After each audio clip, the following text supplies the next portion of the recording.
That's right, folks. The beard is back. Oh, yeah.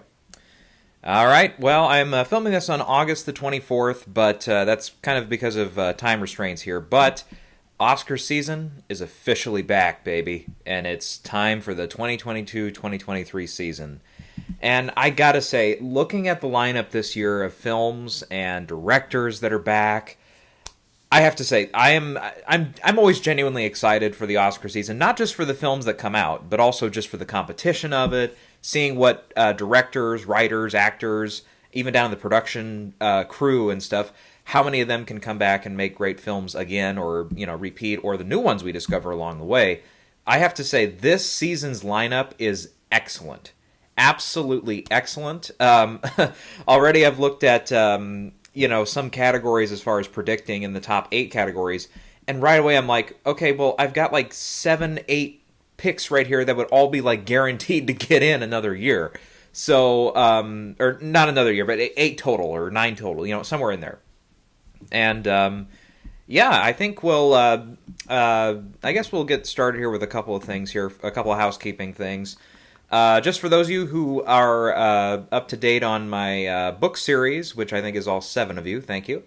The second book is in film they call it picture lock. When everything's all done picture wise, they just have to do the final edits of sound mixing and all that. But we have text lock, if you will, text lock on the second book. The second book is done. And it's due out the release date here, unless I might have to end up pushing it back like a week or two, not by very much. But the preemptive release date is going to be September the 30th. That's the last Friday in September, and I got to say I'm very excited for where we're going with this book. My sister just finished doing the cover. The cover is excellent, and I'm going to reach out here probably in the next 24 to 48 hours and get my animator ready to go so that they can do a digital rendition of the cover, and then that's going to be the final one and everything there. So the second book is ready to go, and it's finished, and I think really, personally, I think the first book I've looked back on it, I've been a little self-critical, intentionally though. In the way that the first book was pretty simple. I didn't want to do, it was my first book, so I didn't want to do way too much on it. This second book, we're diving into the characters further. They go into new environments. They meet new people. There's multiple new storylines introduced. New characters are introduced. And it's a wild ride. Just reading through it the last time when I was getting all the final edits in and stuff, doing my final fixes and stuff on it, I gotta say, there were genuine moments where I knew what was coming, but I felt sad, or I felt really like, there's a couple of things that happen to a couple of characters where it's like, no! And it's a very, I guess, inspired a little bit by like a Game of Thrones kind of style, where it's like, if you get attached to a certain character, there's a chance they're gonna get killed off. So, unfortunately, yeah, that does happen to 1 or 2 characters in this book. Where something happens that absolutely devastates them. And, it's not always, them getting a knife to the throat or anything like that. Again, this is the first book is Rise of the Deadman. You can look it up on Amazon and buy it there. You can get a digital copy or a paperback copy. The second book will be the same way. I'm withholding on the title of the book right now, just for fun. Just for fun. I figured it out a long time ago, but I was still like, you'll see it when it's out. Or before. I'll probably do a little promotional stuff for it here. I might, if I can throw something together on the channel here, I will. Otherwise, I'll just kind of mention it through the season here. But yeah, the first book is still available, and you can definitely go and check that one out and get ready, because when the second one is out, you'll want to have read the first book. There's definitely things in that first book. And one other good thing, too, if you have read the first one and you want to jump right into the second one, I like books that really keep you up to what's going on in the story. So, like, I always remembered, like, the Harry Potter books growing up. It's like Rowling would always take a little bit of time to say, okay, here's, in case you missed it, here's this. Or, there's an important thing coming up here, so we're going to remind you of what happened there. So that's something I definitely wanted to incorporate into the series there. So, the second book, again, September the 30th. First book is out now, and go ahead and pick up a copy if you have not. That's my little self-promotional thing there. The second thing, I'm going to flip this. I originally had this third, but yeah, I'll do it second. I did mention in a video at the end of the the ceremony was in 2021 for the films of 2020. I mentioned I had a script for a kind of spec script for a film called Boston, and kind of set in the Boston suburbs in 1979. And I got two gals to do it, but they came over and we did a read through, and it took 3 hours of actually reading through it. Plus there was a meal in between and stuff. But still, I got to say, they were very happy with it. Their feedback was very good. So I'm going to continue to work on that here on and off through the season. Of course, I've got this going on. We've got Oscar season going on. I'll have the second book to release. There'll be football and stuff like that. Eventually we'll get into basketball. So I'm going to be busy here the next few months. But yeah, that's something, it's on the back burner for now. And I think in time we'll see if I can maybe get somewhere with that. But yeah, that one, I remember I talked about it a little bit last time. So go back to my other video there if you haven't, if you're unfamiliar with that. All right. One other house cleaning item, 2 films that were Best Picture nominees last year, and I didn't get to them before the Oscars. West Side Story and Licorice Pizza. So let's clear that up, shall we? West Side Story, I gotta say, I saw this one probably like a week and a half after the Oscars, somewhere in there. Like, it was not very long after the Oscars. And I have to say, I think when the film started and as it was going, I was excited, because I'm like, yeah, this is West Side Story, this is Spielberg, this is awesome. And the numbers were good, the singing was pretty good. Ansel Elgort I was a little wishy-washy on. And Rachel Zegler, I thought did a good job. I struggle. I almost said serviceable, but no. She did a good job. And definitely I can see her getting more roles over time and stuff. We'll see about Ansel. He had a little Me Too thing going on with him. But, oh God, I'm totally blanking right now. Oh, shoot. Oh my goodness gracious. She won everything last year. Supporting actress. Oh my heavens. I'm going to get to it here. Ariana DeBose. Yeah. Ariana DeBose ruled that fucking movie. I got to say that. As somebody, I enjoy the original. That was, even with Rita Moreno's Academy Award winning performance, Ariana did as good a job, if not a better job. Playing, oh God, I almost won trivia night because I had the right answer. Anita. I was like, because it was funny. It was like there was like only one role where 2 actresses playing the same role have both won an Oscar for it, and I was like, Anita. I was like, West Side Story. And immediately everybody around me, after they said it was West Side Story, everybody said Maria, but I was like, no, you're both wrong. Everybody's wrong. But no, yeah. So yeah, her performance. Excellent. I mean, just top to bottom, absolutely one of the most stunning pieces of acting I've seen in a while, particularly in a supporting actress type category like that. I mean, just dominated. I mean, 100%. I was like, okay, yeah, like probably 2 scenes into her performance, I'm like, yeah, she wins everything. And yeah, when they get to that, I think it's one of her, if not her final scene, it's one of her final scenes in the shop where some guys are being very not nice to her and stuff. I mean, just that scene alone. I mean, they played it, I think, for most of the clips through the award season, but yes. Just that scene alone. Yeah, that was incredible job. And obviously, when we get to it with, like, the cinematography was excellent. The choreography was good. Dancing around and everything, that was all good. And I very much found myself through, because it's, like the original, it's a long movie, up to, I would say, like, the last 20 minutes, again, excluding the diner scene with Ariana DeBose, excluding that scene, I was excited, and then I just, all of a sudden, I was like, for whatever reason, the ending, which is, the classic ending of the first movie as well, it kind of left me empty. And I left like, okay, that's the end. Yep, that happens. Yep, that's how it went in the original too. And it just, for whatever reason, I was just not near as interested in in what happened by the end. My investment in the characters, I don't think was near as strong as it is in the original. And of course, since the original is the original, or if you had seen it on Broadway beforehand and all that stuff, yeah, that it makes sense why you would be a little more emotionally attached to that one than say this remake after 60 years. Let's see here, who else?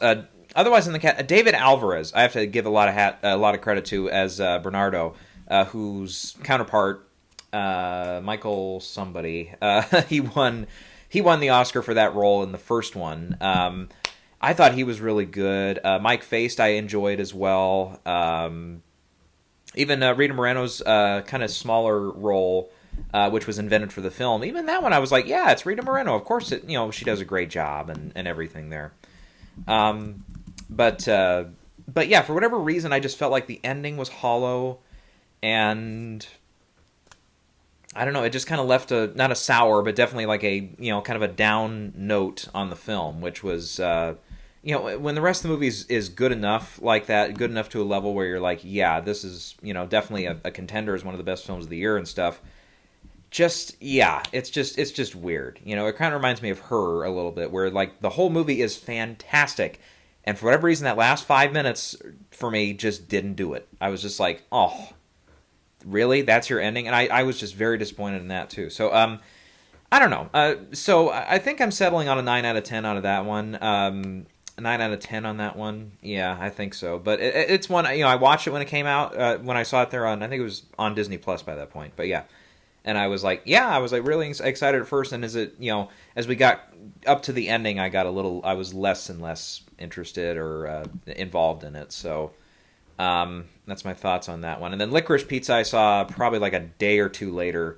And that one, Paul Thomas Anderson, I find with him fits and starts, kind of like a director we'll be talking about later here. Oh God, my memory's already failing me. The guy who did he's doing White Noise, the adaptation for that. Noah Baumbach, yeah.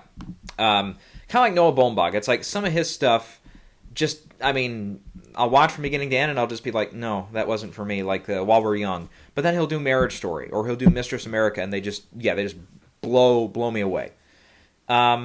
With PTA, it's like, yeah, you'll have something like Phantom Thread, which I was not in love with. I was entertained through it, and I enjoyed moments of it, but it was overall not near one of the best films of that year.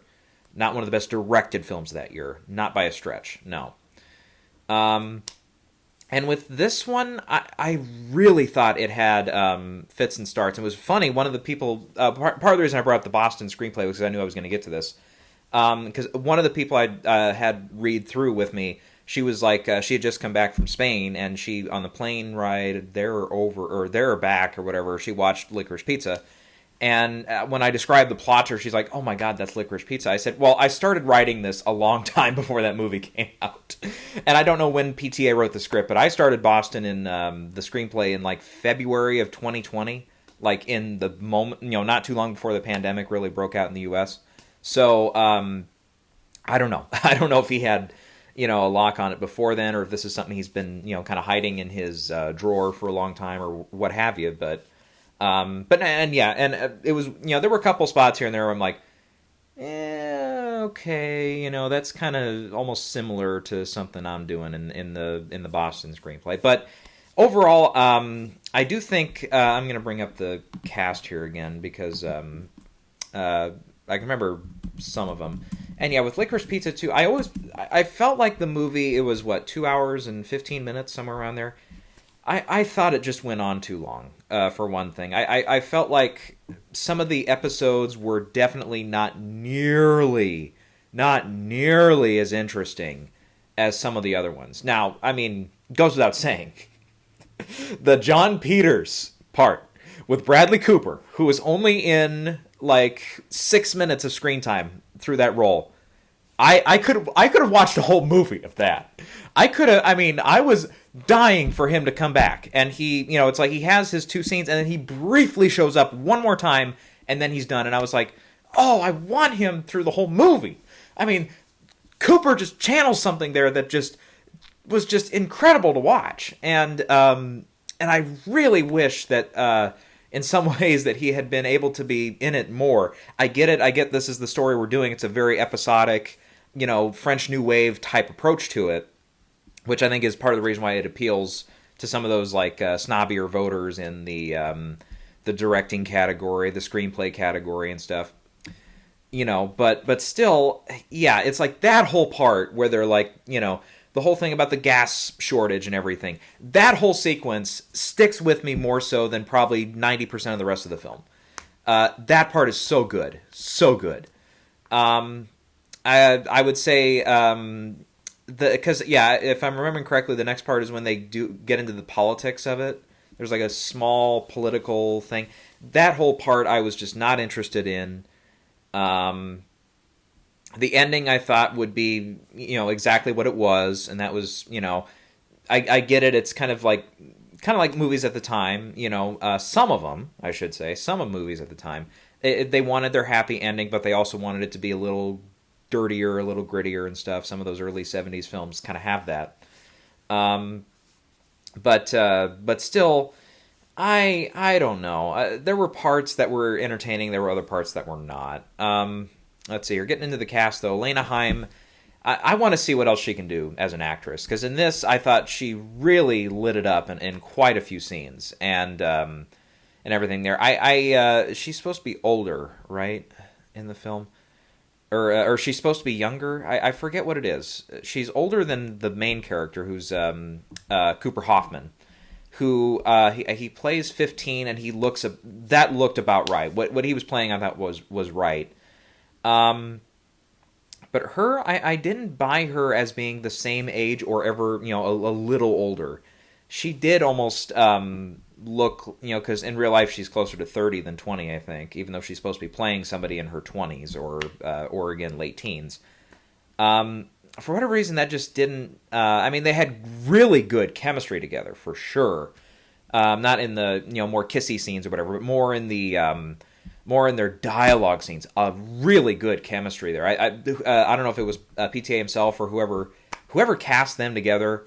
That was spot on. That was spot on for their chemistry scenes. All those were really good. And everything there. But... I think overall, the age difference kind of bugged me a little bit in it. It wasn't enough to ruin the film by any means, but I was definitely like, something didn't really, sit 100% with me there. Let's see. Oh yeah, Sean Penn and Tom Waits show up, and that sequence, I almost wanted that to go further. I wanted it to go more extreme. PTA is known for sometimes going to the extreme, like toward the end of Boogie Nights, it gets a little like, whoa, okay, we're doing this now. Or Magnolia, especially Magnolia. When we get to that last, 15 minutes, oh yeah, we are in total different territory than the rest of the film. All of a sudden, it just busts loose. And I felt like that scene had to a degree, you kind of get a little bit of that with the whole John Peters thing, with that whole sequence. Because that, it's a little bit of a different style than the rest of the film. But the motorcycle stunt and everything that Sean Penn's doing, that could have gone even further, and I was kind of waiting for it to go even further. Like, all of a sudden, something would blow up, and he would just get blown to smithereens, or something crazy. And I was like, I almost expected that from PTA, and I didn't get it. Let's see here. I forget who else was in it. I'm seeing the cast here, and I'm like, oh yeah, they were in it. Yeah, but and it's an overall... I think it's a film I would see again, but incidentally, I haven't seen it since I saw it in the theater, Phantom Thread. I feel like it's one I could watch again, but it's not one I'm going to immediately run back to. So I'm sticking with a 7 out of 10 on this one. It's actually closer to a 6 for myself. Again, I stick on even numbers, but I think in a perfect world, this would be like a 6.5 out of 10 or something, but... I don't know. It's certain sequences really nailed it. Again, the Bradley Cooper stuff, playing John Peters, that whole sequence I could watch over and over again for the length of the film and still be entertained all the way through. But yeah, very much a fits and starts in its episodic nature there. And some parts felt draggy too, which is too bad. But Yeah, it's okay. It's an okay movie on all that respect, and I think it's one again I'll go back to, but not immediately. So that's that one for you.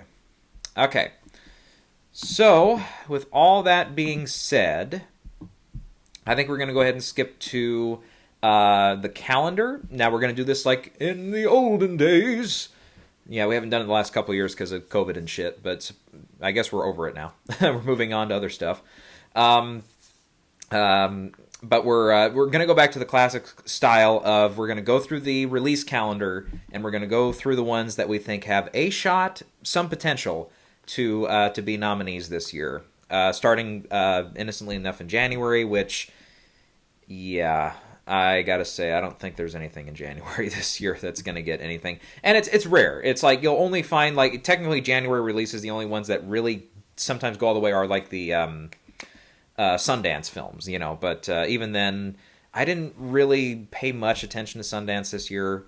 It would have paid off like last year because that's where Coda premiered. But yeah, and also again, as has happened in some years before, I have not seen like hardly jack shit this year in the theater. I'll name. I think I've gotten to 4. I mean, I've just been my personal life has picked up too. So I mean, I tend to be busier on the weekends and stuff. So, and with sports, that's going to take a big priority here in the coming months. So yeah, I think I'll have Tuesdays though. Tuesdays I can catch up with a movie or two here and there. So coming up, but yeah. I guess, yeah, just looking at January all the way through, there's not even an animated film that I think is going to be in contention here. So let's move to February. Again, not much. Moonfall. Does anybody remember Moonfall? Roland Emmerich's film, his, 20th disaster film? Yeah, that was a big box office bomb. If anything, that was going to be a player for maybe like the sound category or visual effects, but I don't see it going anywhere. Death on the Nile, the original, or the first, I should say, Murder on the Orient Express, that one, I think, had a shot at a couple of those design categories there, particularly costume design and production design, and it couldn't make a splash in that year's Academy Awards. This time, not only, I think, the mixed reception of the film, on top of the fact that Armie Hammer was in it, I should say, and that it also didn't light up the box office the way the first Murder on the Orient Express did, I don't see this one going very, very highly. Incidentally, again, I think the original, one of the earlier adaptations, I should say, of Death on the Nile was historically nominated in like a costume design category or something, like horrendously, because supposedly it was like some of the worst. It was the '78 film, I believe, was nominated for costume design. And I remember, or was it that one, or was it a different one? No. I think it was a different one, but it might have been the same year. The Swarm. I think it was The Swarm.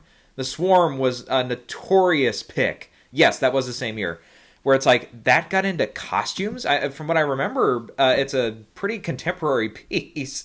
And after an investigation or something, they found out, oh yeah, the only reason that designer got nominated was because they were like one of the heads of that branch of the Academy or whatever, and they happened to have a film out, that year or whatever, and that's the only reason it got nominated. So, I don't know. The original was nominated for costume design too, the '78 version, I should say, but yeah.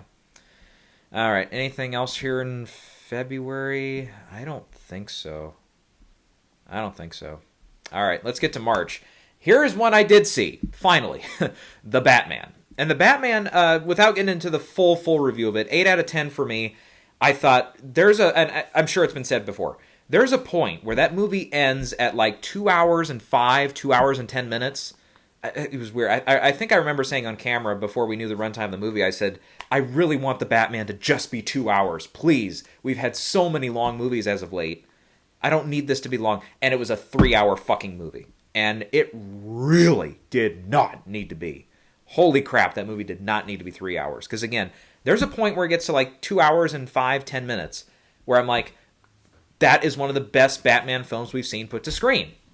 And it's interesting because this one, I was anticipating it, but after the Nolan films and stuff, and after what we saw with before I jump ship off the DC universe now, I was like, yeah, I'm not that I'm Batmaned out, but I feel like we need a Batman that's not as dark and brooding. And all this Batman was in the advertising stuff was dark and brooding. And I was like, oh. So I was still looking forward to it, but there was a little disappointment in there where I'm like, not that we need to go back to the flashier, campy style of the Adam West series, which I think if you just go all in the way the Lego Batman movie did, you can make that into an excellent movie. And one that appeals not just to kids, but appeals to everybody, the way that Lego Batman movie, I think, mostly did. So in that right, I think there's a way you can do it. But that being said, I think the approach they did here, what they did, I was pleasantly surprised, without spitting everywhere, sorry. And I enjoyed the ride. I enjoyed the ride. Even, again, I think when it gets into that third act, and that third act set piece, and the conclusion of the film, I was just like, I was scratching my head. I was like, what are they doing here? Now, as far as the performances, I gotta say this. Robert Pattinson, outside of Twilight, I think I've seen him in like one or two other things. Like Tenet, I thought he was actually a good part of Tenet, one of the better parts of Tenet. And I have to say, when he is in the Batsuit, and he is Batman, and by the way, he is Batman for 90% of that movie's running time, I'm like, that's Batman. I didn't see Twilight Boy. I didn't see the sparkly, all the jokes there. I saw Batman. And I think in that role, I think he can exceed even more so in further sequels and stuff. But that's the thing. It was when he was Batman. When he was Bruce Wayne, I was like, okay, that literally, they intentionally made him look like the Edward character off Twilight or whatever. It's like, no, just didn't do it for me at all. But again, luckily, that's only about 10% of the movie's runtime. I think the only scene where I liked him as Bruce Wayne, there's a scene, again, close to an hour, 40 minutes in, kind of when we get closer to the start of the third act, where he goes to visit the John Turturro character, the Falcone character. Or is it Falcone? They pronounce it Falcone in this one.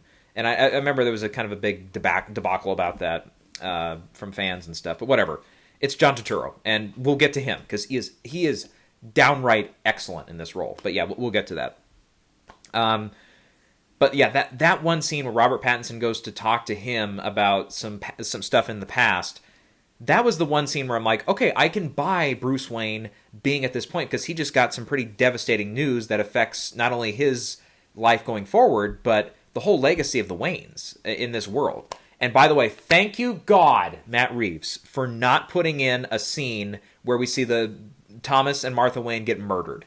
I had a running bet with a friend of mine, like back in the early days of college. I said that next Batman film, whatever they do it, if they have a scene where Martha and Thomas Wayne get shot down in the alley, I'm walking out of the theater. And I did not have to walk out of the theater. Thank you. Let's see here. Who else? We'll go through the cast here. Zoe Kravitz, I don't know if I was just not thrilled about the casting or whatever. And I'm trying to think, what else have I seen her in? But I thought she was a really good Catwoman. Really good. And, more appealing, sexually appealing in some sequences than I, initially thought. I'm like, I wouldn't mind seeing her pop up in one of the sequels. I think her character, what they did with her was really good. Paul Dano as the Riddler. Very mixed. Very mixed. When he gets into his yelly voice, I was like embarrassed laughing at him. At him, not with him. At him. When he gets into that, I'm like, it's Bane all over again. I'm like, oh, come on, dudes. And I was even back then, I was a defender of Bane, but I kind of still am. But yeah, when it's that stuff, I was just like, oh, this is painful to watch and listen to. And I just didn't enjoy that part at all. And then it's in all the trailers, so you know it comes. But there's an interrogation scene between him and Batman. And that sequence, when he is just being the creepy, more subtle... I guess he's Edward Nygma, I guess. Or maybe he's a pseudonym in this one. But whatever. Pseudonym. You got what I meant. I just felt in that case, I was like, that's more what I wanted out of this role. I wanted somebody who can be very creepy just by being that plain, that empty, that void kind of character. So I really liked that sequence. And by the way, that almost should have been the cutoff for the movie too. If you would have somehow like cut a couple things out earlier, and then and put in, you know, that sequence, and that could have been like the cutoff. That would have been a great cliff, you know, kind of cliffhanger into the sequel or something. You could have started it with something different. I we'll get into it, but yeah, I just felt like, again, there's a couple moments where he gets kind of yelly in that sequence, and again, those moments, there's one part he goes, "Oh!" and it's like a meme now or something, but it's like, I just even in the theater, I was just like, this is not working for me. No. Go back to what you were doing. What you were doing was really good, and now you're shit. And I was just like, I just did not. I was very roller coastery with that interpretation of it. And being more of a Saw villain, I thought, okay, that's an interesting approach. Personally, I get why they did it, and I get they really want to differentiate this Riddler from the Jim Carrey one. I don't know if I would have gone with this version. I'm not a huge, like, you know, I'm into horror movies and stuff, but the Saw series never has done it for me. Never has done it for me. I have almost no interest in watching those movies. And the whole torture porn subgenre and stuff, again, just not for me. No. So it's intriguing, and there's some parts where I was like, oh, that's kind of a cool little thing he did there, but overall, yeah, I don't know if I would have, you know, you can do a serial killer version of the Riddler, and I think it can be very good. I'm sure there's comic stories that have done that, but this version I was not in love with, I think. Jeffrey Wright as Gordon. Jeffrey Wright is awesome in everything, so of course he's awesome as Gordon. John Turturro, I think, is one of the shining lights in this cast. As Falcone, he is absolutely one of those kind of, not overly suave, but, you know, he's a villain that can charm you. You can tell, you know, in his stature and in his voice, you can tell this is a guy who can sit with the big gangsters in Gotham and run the whole show and do it with his eyes closed. And yeah, I think and particularly when he gets to that monologue where he's, again, talking with Bruce Wayne, I was like, dude, I said, in another year, this could have been an Oscar-type caliber role. And again, this is a character that was subtle all the way through. He did not have a freak-out moment. There's a couple moments where he gets a little more physical, but it didn't go over the top, and it just stayed right at that level. I'm like, okay, so Reeves, as a director or a writer, or both, can do that. You know, unlike with the Riddler and some of the other characters, it's like it goes a little over the top. And almost every character almost has a moment like that. Let's see who else. Andy Serkis is as Alfred. I don't know. He was okay. Alfred didn't get near as much to do in this film. I also, just personally, Andy Serkis is what, 60? If that? He's 58. Alfred ain't 58, bitch. No. Alfred is like 70. You know who, unfortunately, he just passed away here, but you know who I always thought would have been a terrific Alfred was David Warner. I would have, if this movie had been done 10, 15 years ago, I would have cast David Warner day one. He might have been like late 60s, and sure, I don't mean literally he has to be 70 years older. But like Alfred, as played by Michael Caine, Alfred worked for me in that series. As played by especially Michael Gough, that was Alfred for that series as well. Jeremy Irons didn't really do it for me either as Alfred. So there, of the 4 adaptations, I guess up to this point that I'm counting, I put Andy Serkis in the lesser category of that. And again, I think they tried to age him up a little bit in some sequences and stuff. But yeah, there is one, you know, there was a genuine moment there where I was like, oh, are they really going to do that with that character? And it involves the Andy Serkis character, but yeah, and at that point, the fact that they couldn't go through with it, I was like, okay, that would have been a very risky thing to do in your first Batman movie. You know, if you want to do a trilogy, I always said, as a Batman trilogy, it almost would have been, it's an interesting idea for like the beginning of the third film. Okay, really quick, side tangent, really quick. My Batman trilogy, okay, the first film you can have the Joker, you know, you can do all that again. Second film, you have the Penguin as your villain. But here's the thing. In the first film, in a side role, about the same size role as Billy D. Williams had in the first Batman from Tim Burton, you get Harvey Dent. And Harvey Dent becomes a kind of a slight ally of Batman by the end. The second film, yeah, you have the Penguin, but Harvey Dent gets a bigger role. And we begin to see Harvey's corruption a little bit and his darker side, as, you know, done very well in the Dark Knight, of course.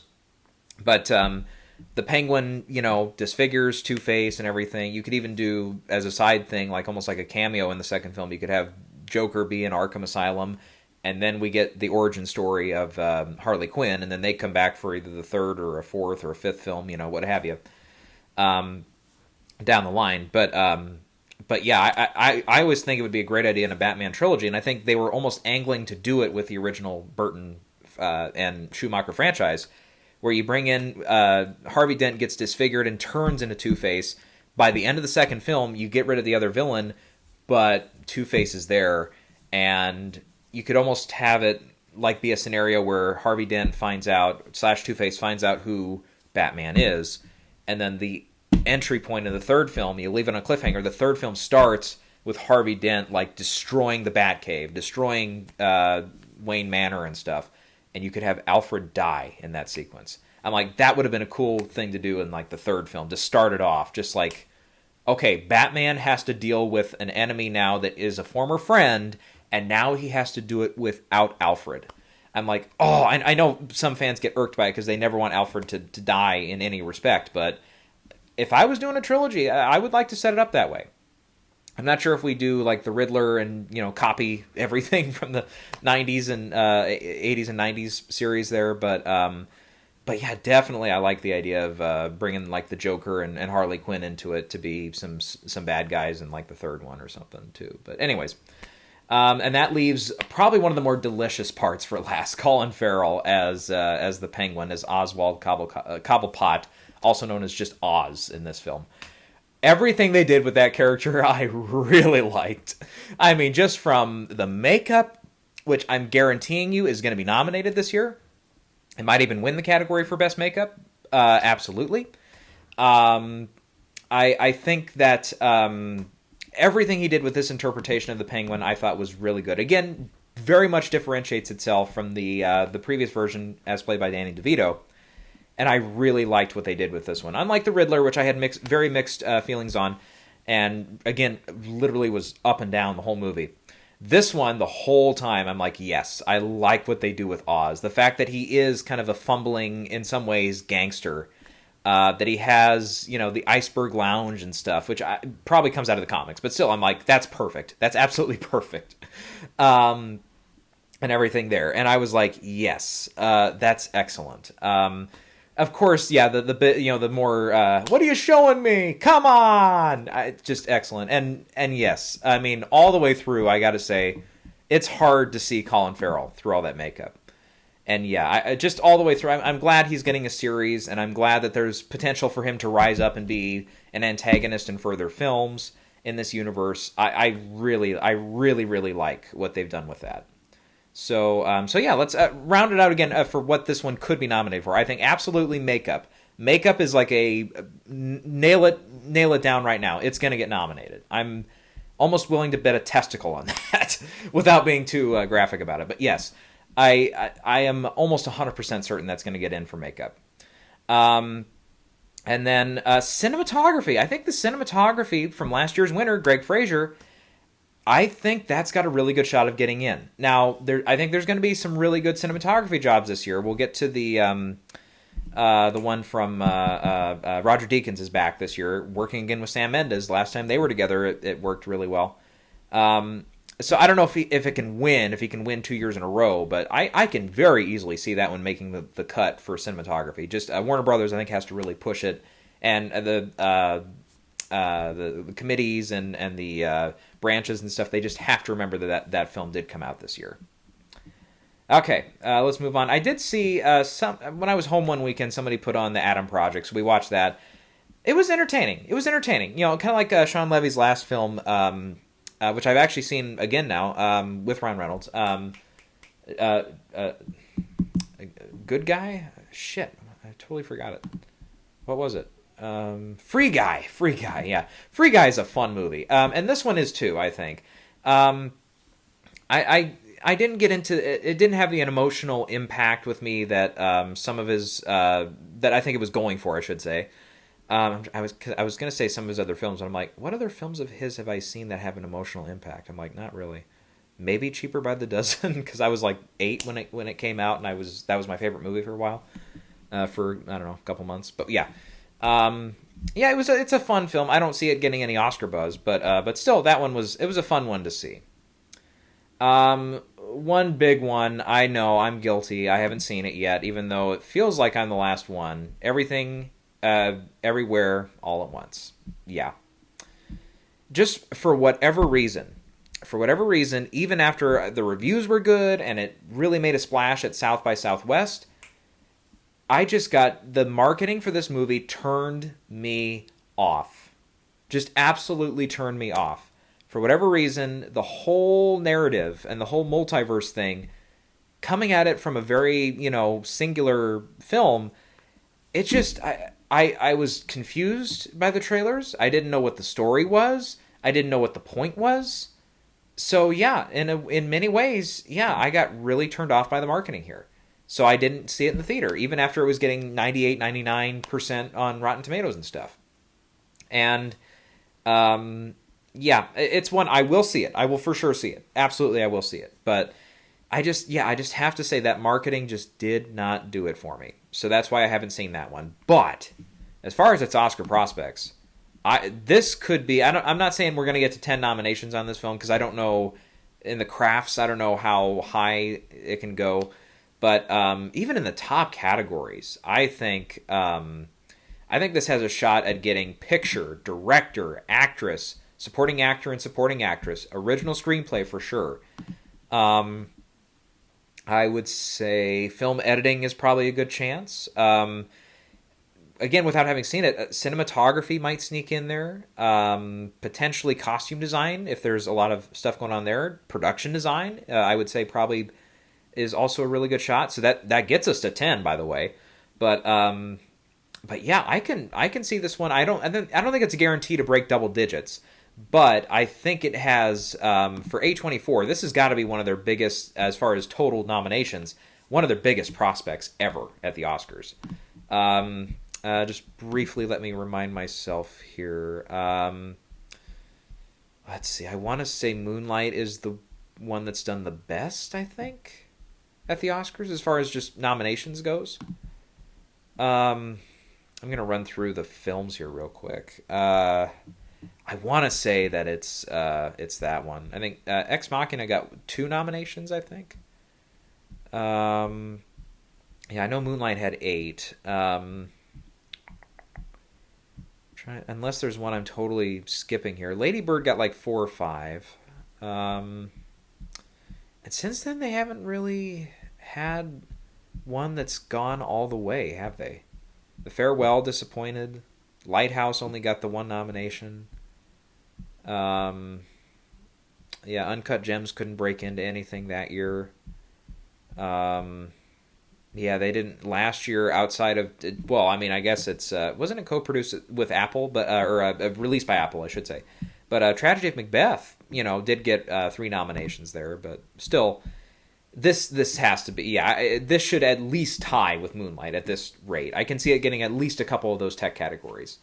But yes, I can see this one doing very, very well when we get to the Oscars, for sure. And it's one of those kind of, I don't want to say discovery films, because by this point it's clearly broken out and it's done over 100 million worldwide.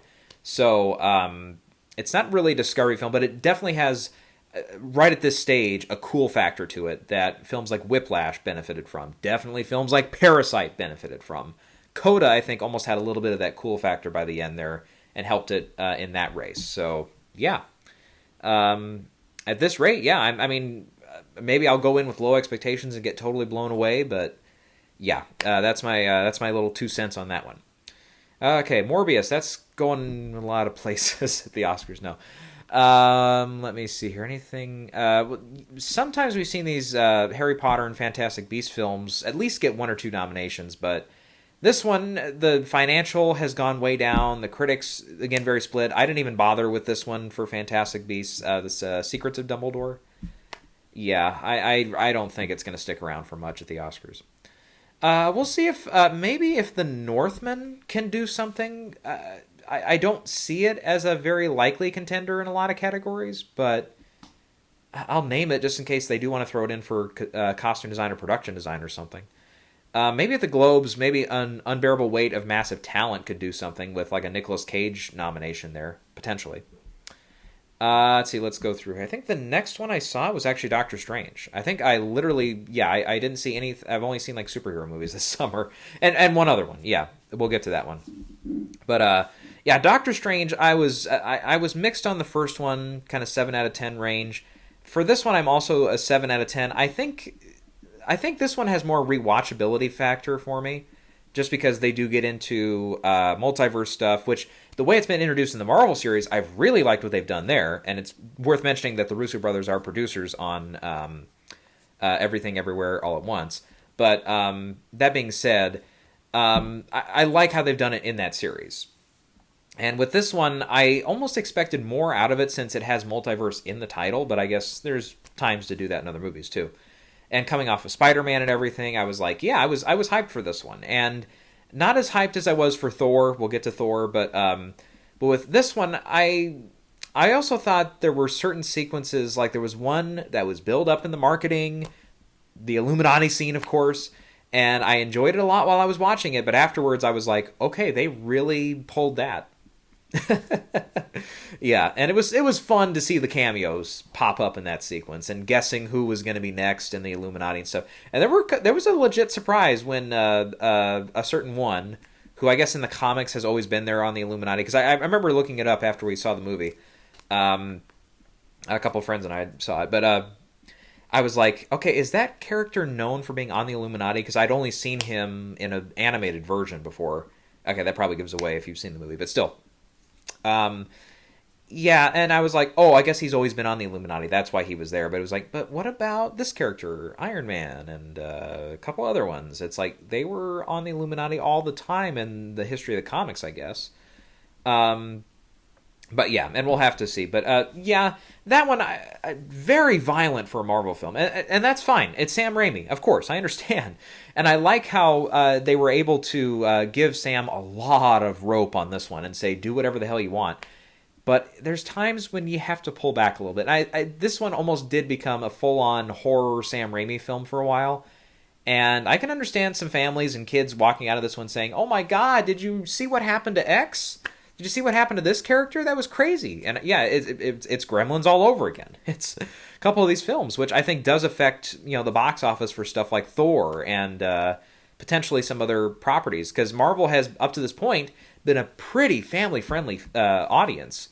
Sure, there's a couple more darker moments in the last two Avengers films. Captain America: Civil War had some darker elements, and the ending did get a little serious there. But otherwise you've got like the Guardians movies, which are pretty family friendly, and in some ways kind of heart tugging and stuff. There's a couple moments here and there with that.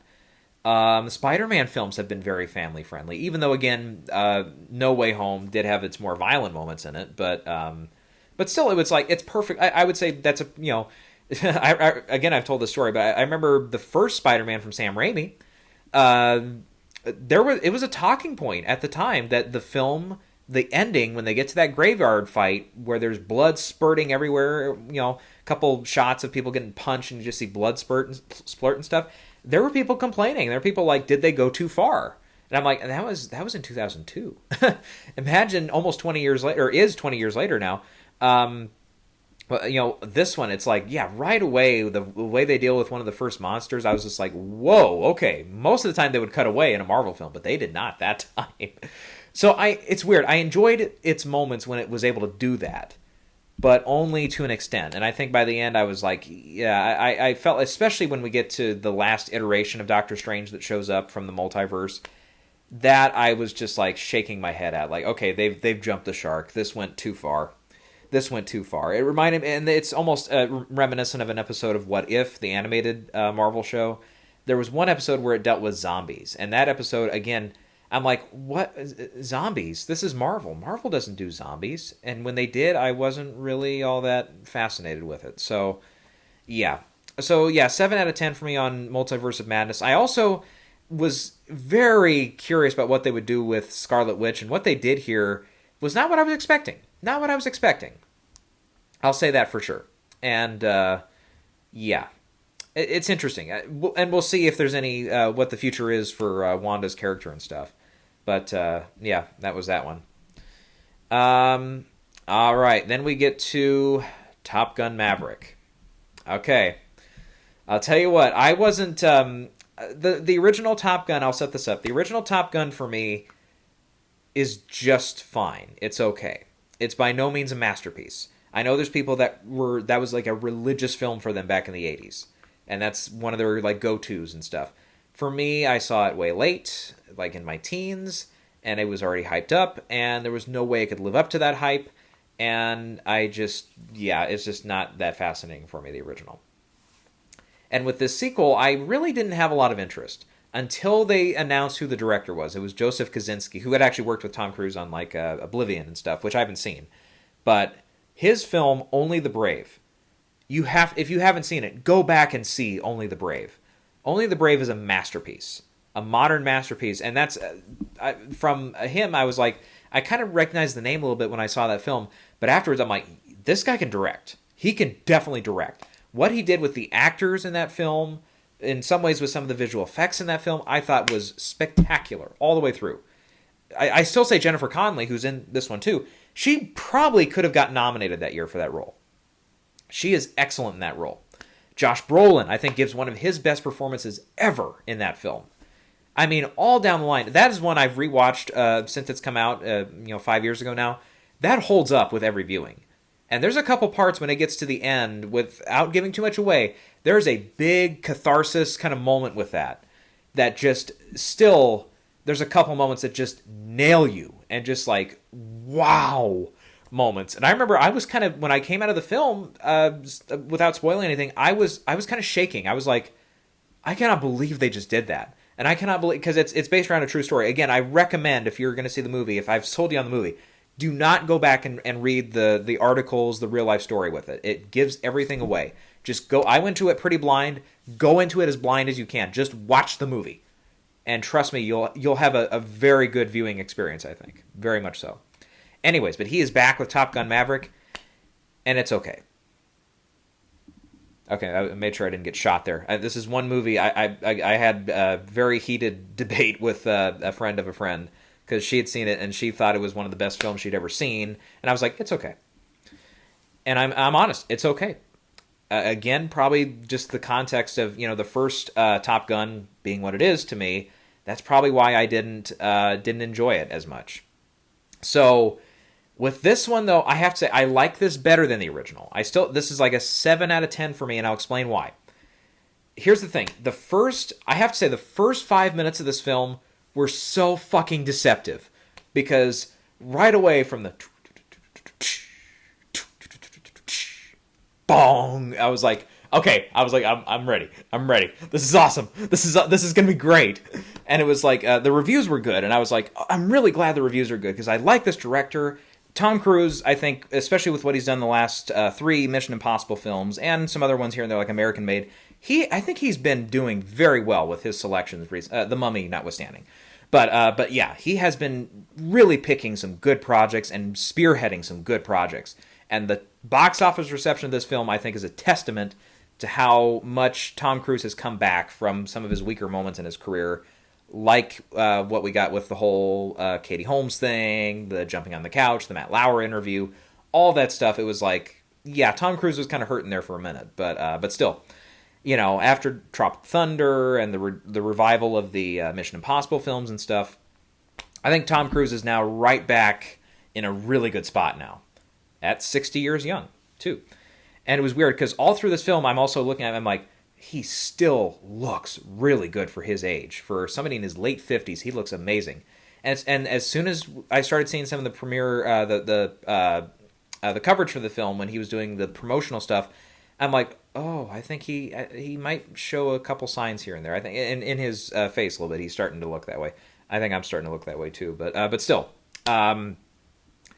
yeah. So with this one, I was like, yeah, the first 5 minutes, it's the music from the original. Danger Zone kicks on, and I'm like, okay. I'm ready for this to be one of the best films I've ever seen. And I think it really does. Through that first half hour, I was really entertained until we get to like the bar scene. This one I feel like I can spoil more, because generally everybody has seen this, but still, it's almost at just over 1.4 billion worldwide. So anyways, the bar scene I thought drug on way too long. Way too much in that one. I felt like we could have gotten a couple different sequences to introduce some of those newer characters and stuff. Unfortunately, I think a lot of the dialogue for the newer recruits, the Miles Teller and the Glenn Powell, Lewis Pullman, some of those characters, it's stilted. It's standard military, Navy dialogue that we've seen in the original. We've seen in movies that came after the original. We've seen spoofed in films like Hot Shots. It feels so been there, done that. And some of the dialogue almost writes itself with some of the stuff. I did like the Lewis Pullman, his character's code name, his call sign is Bob, which I thought was very, very cute. And you can kind of tell what his arc through the film is going to be, but still. I just overall just was not very impressed with the new group. And Miles Teller, I think, really doesn't give too many bad performances. One exception. We might get to it a little bit, but The Offer, the series about making The Godfather, which I was really excited about, and I thought really could be like a premiere like miniseries of our time. Could be on the same level as like the OJ miniseries and stuff like that. That is one of the biggest pieces of shit I have seen from a television perspective in a long time. And television, for the most part, for what I've seen of miniseries and everything, has been pretty good. Pretty good. But this was shit. Oh, The Offer was just shit. Just a big old turd. Absolutely awful. I mean, from start to finish, it was overblown, overacted. Oh my God! I mean, I'm sorry, Matthew Good. I think Robert Evans as his character. I think I got used to him as it went on, but especially those first two episodes. Every time he spoke with that, you gotta be all that's. I was just like, oh, this is just nails on a chalkboard. He is overdoing it. And Miles Teller, his accent and everything with how he was doing Ruddy, I was like, oh, just. Come on, Miles. I know you're a better actor than that. Again, go back to The Spectacular Now. Go back to Whiplash. Some of those films. He was very good in those. But, he's fine in this. He's by no means terrible in this. Better than The Offer, but still. What else here? And I felt like, again, the general story of it was nice and simple, which I didn't mind. The story of the original was also very simple. And that's fine. I don't give any credits for or any demerits for that. Just for the general story of, we need to strike this base, XYZ. It's in this unnamed country, this unknown enemy that we're fighting. And it's fine that they leave it very nebulous like that. That's perfectly fine.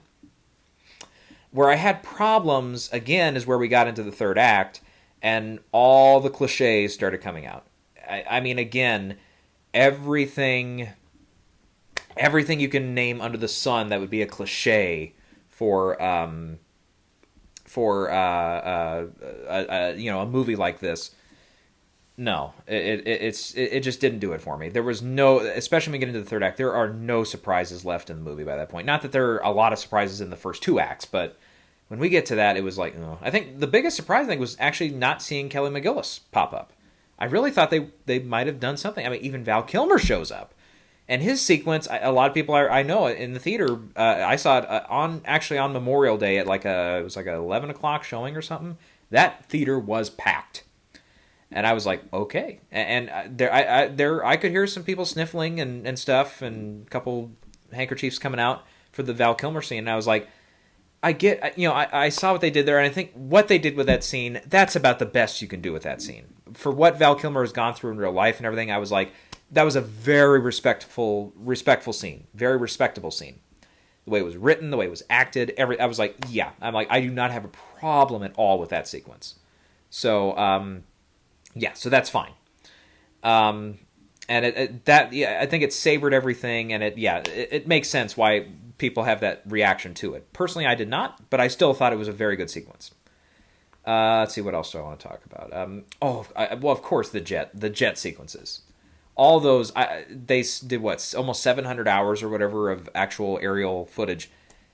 Yeah, it is very much, they spent some pretty pennies on that, and they got it back twofold, threefold in some cases, I think. And it's worth it, because that aerial footage, very much like the original, for its time, that was a groundbreaking achievement. This is a groundbreaking achievement.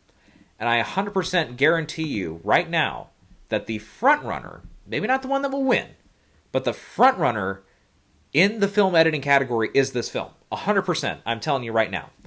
I think this should be at least the front runner for film editing. It should also be the front runner for sound.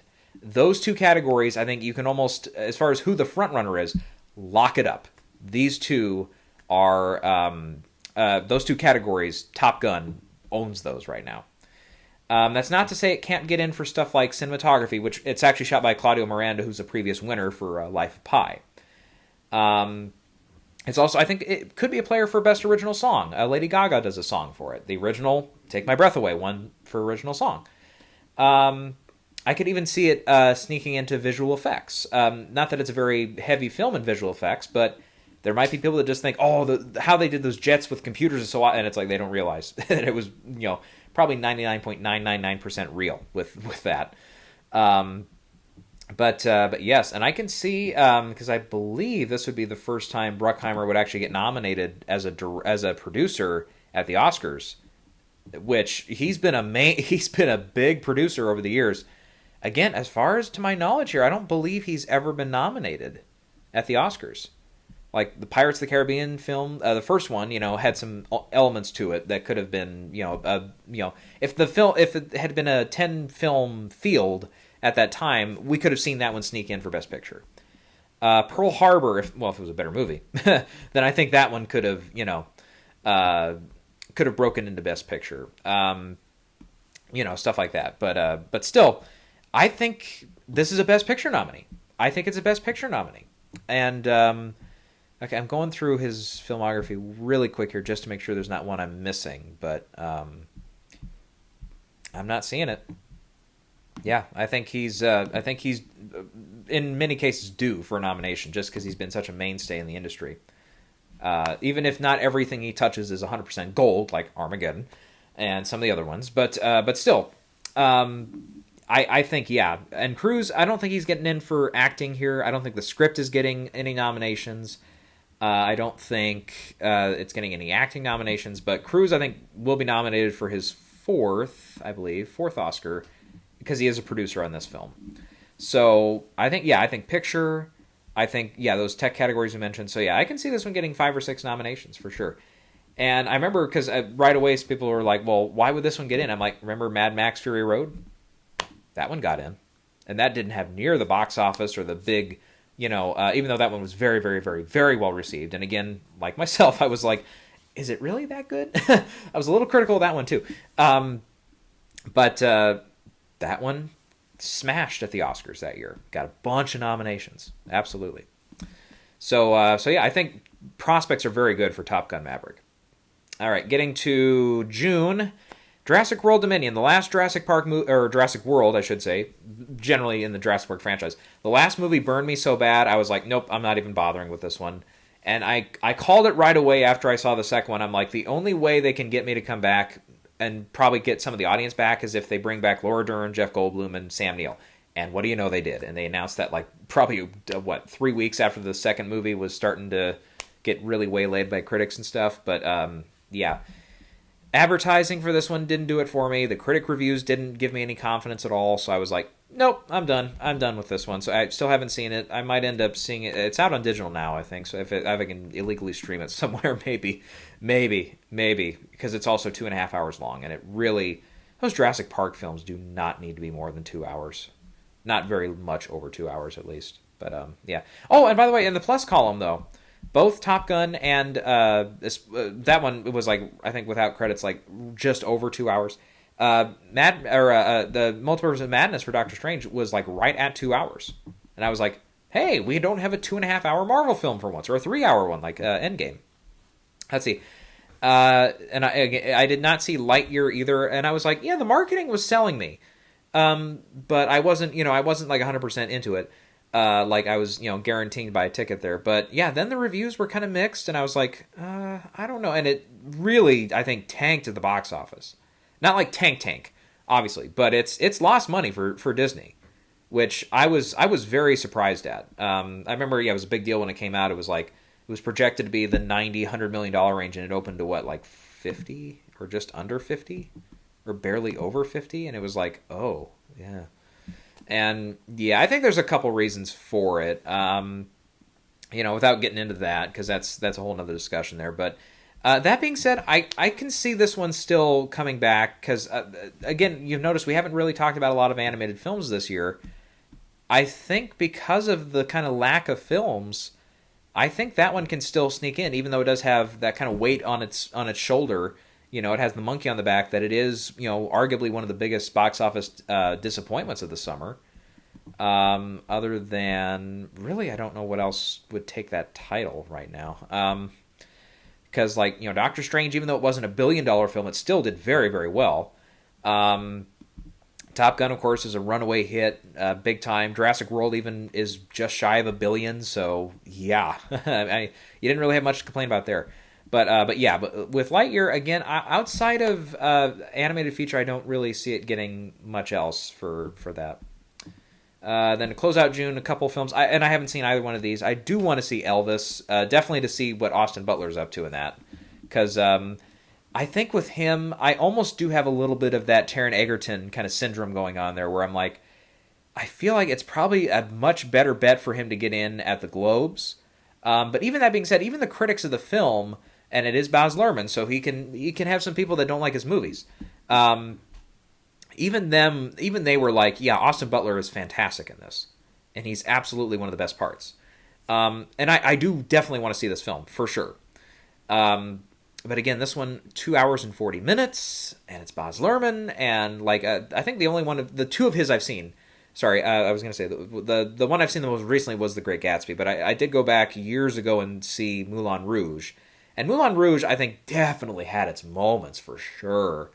That finale, that last song before the Nicole Kidman character bites it, just wow! I was like, it's over the top and very surreal, but I liked it a lot.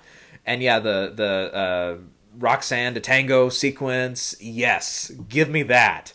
That was excellent. That was just, I mean, the editing and the acting and the choreography, just that whole sequence, I was like, that was awesome. But then there's other parts, like the whole, and I think he's in this one too, Richard Roxburgh, I think, how you pronounce it. His character, he was like the Duke, right, in Moulin Rouge. His character and his acting and his accent and his the timbre of his voice, I didn't enjoy it in that film. No, that didn't do it for me. So yeah, I had some mixed reactions to that one. And Great Gatsby, I just remember it felt at times like it was as dry as the book would read if it was just people sitting in a room, or Andy Kaufman reading it off the stage in some cases. So, yeah, so that one I don't remember being very impressed with either. And yeah, on the second watch, it was also like, yeah, I just overlong and bored by the end. Despite the fact that, you know, some actors are really giving good performances in that film, for sure, though. And then The Black Phone, which again was a good box office hit and everything for really, you know, a lower budget Blumhouse horror film. Reviews on that are good. So, and the trailer was intriguing. I think we saw a trailer, again, a group of friends went to see Halloween Kills last year. And we saw a preview for it and we're like, oh, I was kind of like, I'm kind of on the fence. I'll see, you know, more about it when it comes out. And I didn't get to it, but yeah, that's definitely one that, that I can see. It's not going to get any Oscar buzz, I don't think, but it's worth mentioning.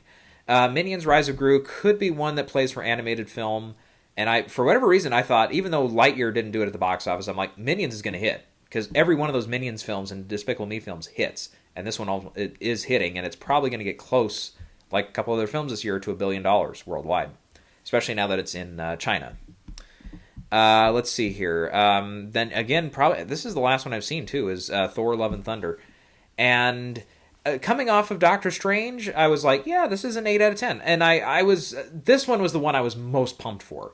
And probably in the upcoming Marvel canon here, you know, I'm very intrigued to see what they're going to do with a follow-up now that Chadwick is gone with the sequel to Black Panther. But I don't know what my next most anticipated one is, because even after like Endgame was over and stuff, I'm like, I'm still looking forward to that next Thor film. I'm like, the fact that Taika is coming back, not just to direct it, but to write it, you know, too. I was like really excited.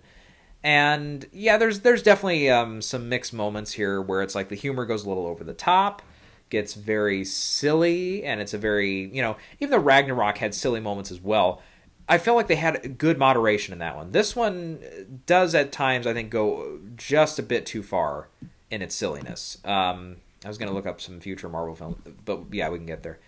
What else here? Christian Bale, I was looking forward to what he was going to do as the villain. I wasn't very familiar with this villain, but yeah,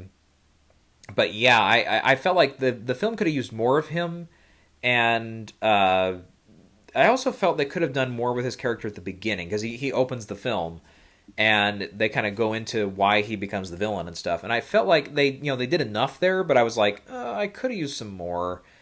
Unfortunately, I think a lot of cast members here, they come on for quick, ever so slightly elevated like cameo roles. Like Jamie Alexander as Sif comes back for like a scene and a half. Russell Crowe's Zeus gets one scene. The Guardians pretty much have like two scenes. Who else? Some of the characters from the other earlier Thor movies pop up. I guess I won't spoil who, because they didn't put it in the advertising. But a couple of characters here and there show up, and I was like, oh, it's nice to see them and stuff. But yeah, it's like, yeah, again, they just didn't really have much to do. A couple of good cameos from more well-known actors too that were in a previous film. And what they did more with them, which I was on board for. Absolutely, yes. I was like, yes, that's what I wanted to see. Yeah. Anyways, but what else was I going to say? Natalie Portman, I thought was good in this. And I don't know if just her performance or what in the first couple of Thor films, but I was like, it's Natalie Portman. She should be not better than this, but she should. There should be some more there. With her role and stuff. And here I felt like, okay, they gave her a little more dimension to the character this time. There's a little more going on, not just on the surface, but there's stuff going on internally and stuff. Taika Waititi comes back as Korg, and Korg has arguably a little bit more to do in this one than Ragnarok. I could always use more Korg. Korg is one of the best characters, and Taika's having a really really fun time with the role. I really like Korg is one of my favorites. Yeah. Yeah. And I skipped Tessa Thompson. Yeah, and she's fine in it. I think she gets as much as I probably would have expected from her. Yeah. And yeah, there are some funny moments in the movie. I mean, some of the weapon stuff, the weapons stole the show. If you've seen the film, I hope you know what I'm talking about. But yeah, and there are things though I did have complaints about, like the whole thing with Zeus. His whole thing very much feels like okay, we're bored with our normal story. Let's just divert off of that and just do a side story for 20 minutes or whatever. And it felt like it added absolutely nothing to the story. There was just nothing to go off of with that. And it felt like it was 20 minutes that they could have used on other stuff in the movie. And for a 2-hour flat movie, I felt like there was a lot to do here, a lot of ground to cover. And I do think with the Christian Bale character, I do think some of that stuff could have been used on him. Absolutely. And some of that stuff could have been, there's a really cool sequence that kind of starts the third act where there's a very stylistic change that happens. And that whole sequence I thought was very cool. Very well, however they shot it or however they did it with effects or whatever, I was very like, that's cool. That's really cool. But yeah, I think it's a good film. I did really like where they ended it though, how they ended it, where the characters ended up, and especially where Thor ends up. That I thought was like, I was just like, I won't say I cried, and I did not, but I was like, oh, I'm so happy that this is what is going to happen, not just potentially in any future films, but just for this little bit where his future is now going to be this. I'm like, that is a cool thing.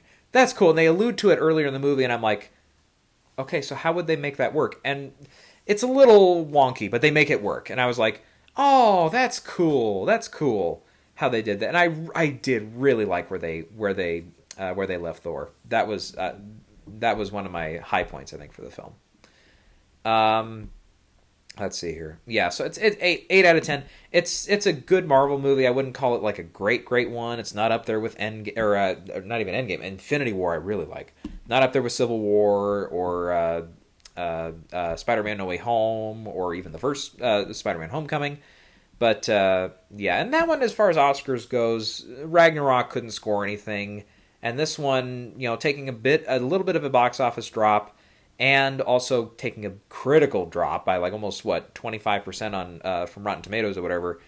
I don't know how many people are going to line up for that one to see it get a whole bunch of nominations. Let's see here. Let's go to Nope.